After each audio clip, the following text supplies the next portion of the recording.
Það var nú þannig að ég var þá byrjaður að nota þessa kirkju fyrir upptökur og ég hafði nú á tilfinninguna að þessi tónlist myndi hljóma bara ágætlega þar, miðað við það sem við höfum tækifæri til að nota.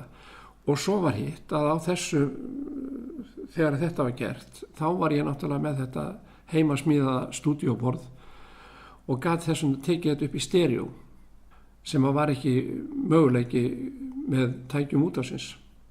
Þannig að við fengum leigða kirkjuna fyrir þetta og ég man það, og það er nú kannski komið þarna fram áður að þarna voru 2 prestar og annar þeirra var nú ekki par hrifinn yfir því að svona músík yrði flutt í kirkjunni, en hann svona lét kyrrt liggja og það er nú bara svona til að gera langa sögu stutta, þetta var tekið upp þarna og mér minnir að við höfum vorum með þau uppi hjá orgelinu. Mér minnir að við höfum tekið þetta upp á loftinu.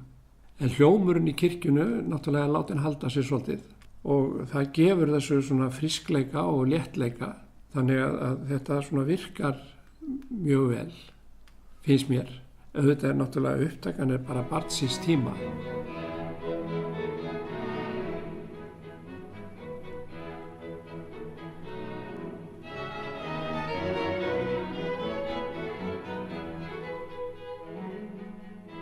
Það voru hljóðfæraleikarar og symfóníunni. Svavar var með, það var svona ákveðið teymi sem var notað. Þannig að ég man nú ekkert hvað hann var stór þessi hljómsveit, en þetta var alveg klárlega úr symfóníunni.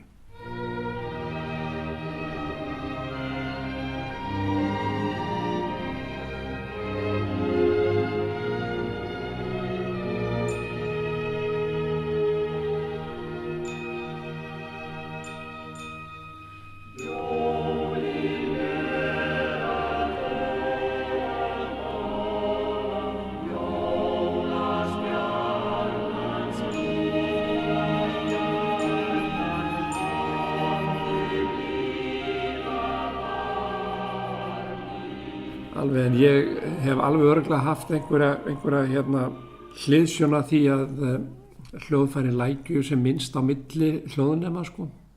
Og ég man ekki hvað ég notaði marga hljóðnema þarna, mér finnst ekkert ósennilegt að maður hafi verið með einhverja 5, 6, 7 hljóðnema. Síðan í þessum kirkjum hafði maður oft kannski hljóðnema svona aftarlega til þess að lyfta aðeins og ef hægt var þá notaði ég 2 þar til þess að fá bara víddina, stereo.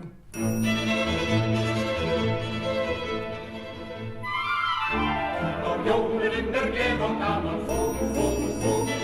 Jólin gleð og gaman, fór, fór, fór. Þá koma allir krakkar með í kringum jólatréð. Þá ríkja gleð og gaman, allir hlæja og syngja saman, fór. Ég man alltaf eftir hérna á jólunum með gleði og gaman. Mér fannst þetta alltaf bara mjög gott lag. Það er svona létt og skemmtilegt. En mér fannst í rauninni bara þessi lög og þessi söngur, mér fannst hann bara mjög skemmtileg. Þetta er svolítið öðruvísi. Þetta er allt önnur tegund af músík en maður átt að venjast og mér finnst bara mjög gaman að þessu. Og þetta heldur alveg sko fullu gildi í dag og er bara góð tónlist.